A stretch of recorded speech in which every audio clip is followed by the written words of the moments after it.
the creator of Hush, Gerald's Game, Doctor Sleep, and both Haunting of Hill House and Haunting of Bly Manor, Mike Flanagan is back with his most passionate project yet, Midnight Mass, and it honestly might even be my favorite project yet because it is absolutely horrifyingly beautiful.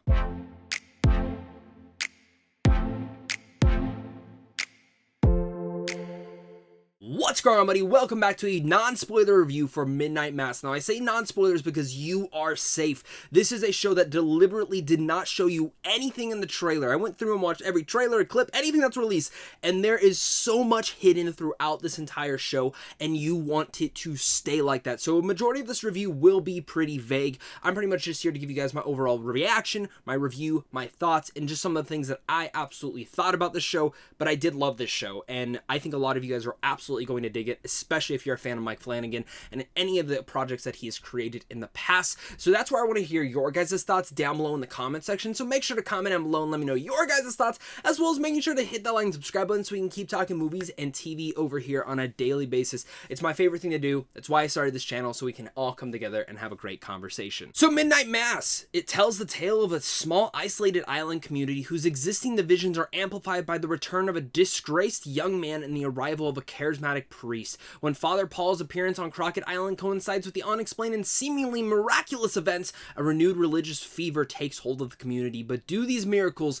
come at a price? So the cool thing about this actually was when we got sent the press screenings for this of all 7 episodes, it also came with an awesome note from Mike Flanagan, which really much kind of just shows that he put in here, welcome to Crockett Island. I'm just going to admit it, Midnight Mass is my favorite project so far. I don't like saying these things as a filmmaker are meant to fall in love with whatever we are working on at the given time. It'd be impossible to do the work if we didn't, because this one is truly special for me. Now, reading that right after I'd finished this, you can totally tell the passion behind here and why this might be his favorite project, and honestly, it might be my favorite as well, because it is very different than some of the stuff that we get in horror today, and anything that honestly Mike Flanagan has done so far. Yes, of course, it has those emotional beats, it carries some amazing characters, and it has a big, I mean, seriously, some big messages on religion and how, like, free will and just elements and like that and what we should believe in. And I really like how Mike Flanagan, you know, anyone could watch this no matter what you feel or what you praise or any of that nature and still feel something for this show. And I like how Flanagan was able to weave that through. But honestly, when we read that note a little bit more, it kind of threw it back because the name Midnight Mass always sounded familiar.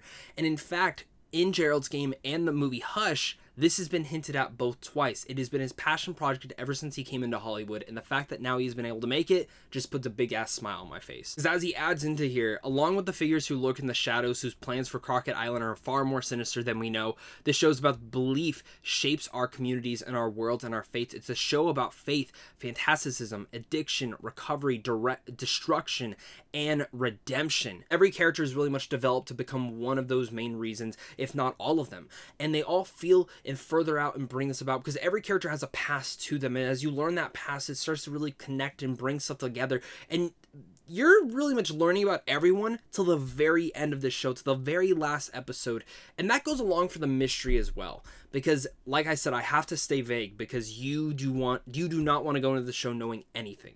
And the horrifying elements of this, yes, it's the typical Mike Flanagan, a jump scare here, very well executed, a hidden thing here that makes you question what you just saw, make you rewind, just like he did in Bly Manor and Haunting of Hill House, and, I mean, you say whatever else he talks about, whatever other projects he has done, it's something that he does so great and something that fascinates me as a director from him. But when we look at this show, the elements like that are all still very much entangled there, but it's the mystery aspect of here of trying to figure out what in the hell is going on. And as you're trying to figure this out, you think it's going one way, and then you're like, oh no, it's this way. And, you know, as you start to piece the puzzle together, it starts to become more and more interesting, and as more things start to develop, and you start to see some things, I just sat there with my jaw hanging on the floor like multiple times, and some of the makeup and some of the scares and the prosthetics in here are absolutely, again, horrifying, but the entire show is just absolutely beautifully realized and created for that, because this is my favorite thing about Mike Flanagan, is just like Bly Manor and Haunting of Hill House that got you emotionally invested with these characters, you feel the same way. That's very rare in horror today, where you were that emotionally invested, where you were cheering for certain characters to live, cheering for certain characters to die. And yeah, we've seen that in horror before, but to the point where you really much might erupt into tears at the thought of a character dying, or a character honestly dying right in front of you.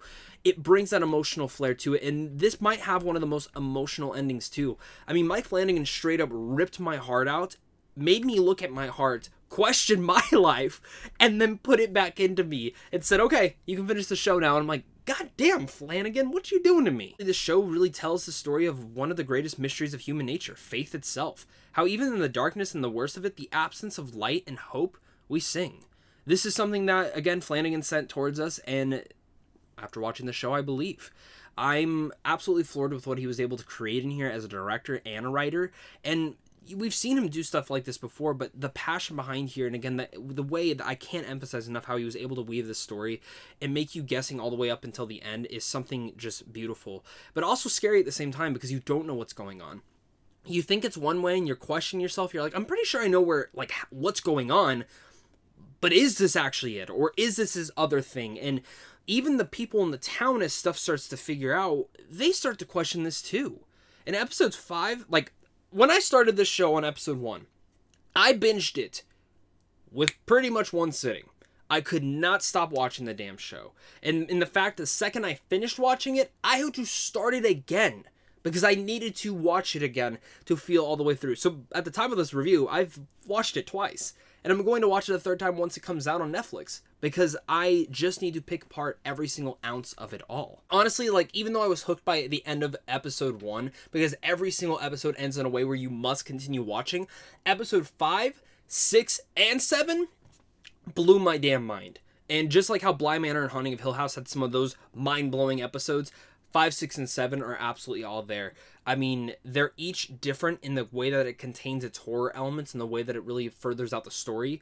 But as you get deeper and deeper, it becomes darker and scarier and more intense, to the point where you don't know where this is going until the very last shot of the show, where you just go and you can finally take a breath. I do want to acclaim here is the performances, because Zach Gilford and of course Hamish Linklater are two of the main characters in here and absolutely steal the show. But for me, Katie Siegel, who has been in a lot of Mike Flanagan's work, she is absolutely through and throughout the best character in here, and the one that I was the most attached to.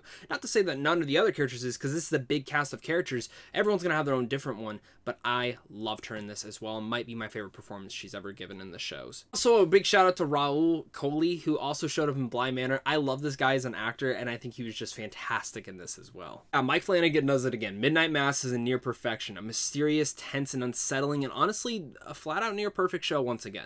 Once you start it, you will not be able to stop, and it feels like something right out of a Stephen King novel, but created for this generation. I am so in love with this. And that Stephen King quote is kind of what I wanted to leave this kind of whole entire review off of.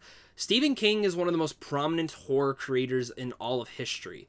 But honest to God, I think Mike Flanagan, when we look years back, we're going to look at his filmography and go, so is this guy. I think Flanagan absolutely captures the essence of what Stephen King always tries to go for in each and every one of his novels and creations, and Flanagan does it in his own style.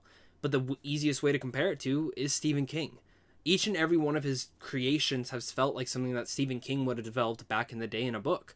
And Mike Flanagan's just recreating these. And it's funny because he did do Dr. Sleep, which Stephen King also wrote, and it's very, very close to accuracy on that, but I love how they were able to truly develop this entire show, and I really found it to be quite brilliant in so many different manners. For me, this is probably his best project. It's personally my favorite project because it's so different than any of the things that we see in horror today. And not speaking on the emotional part, but the mystery itself and what's actually going on here. We don't get a lot of that in horror. It's a lot of demonic stuff, ghosts, and all sorts of things like that, and I want more things like this. And that's what I love about Mike Flanagan, is he took the risk and it absolutely paid off. And again, thank you for bringing me back to my remembering of when the first time I ever read it, and it changed my life. So Mike Flanagan, you've refueled my love for horror, and with all that said, I'm going to give Midnight Mass an A+. hard to pick out nitpicks in here because, yeah, some characters could have easily been a little bit more developed, but when it comes down to emotion, passion, all sorts of things like that, I love this show. I can't wait to watch it again, and I can't wait to hear your guys' thoughts as well. So make sure to comment down below, let me know your guys' thoughts. Hit that like and subscribe button as well if you guys are new here. I love talking movies and TV, and I'm sure if you guys are here as well, you probably love doing the same thing. And as well as head on over to Sandwich on Films on how to see films early, and of course, the big thing to you, and a big thing to my Patreon supporters, because without you, I wouldn't be able to do this. So of course, until next time, stay classy.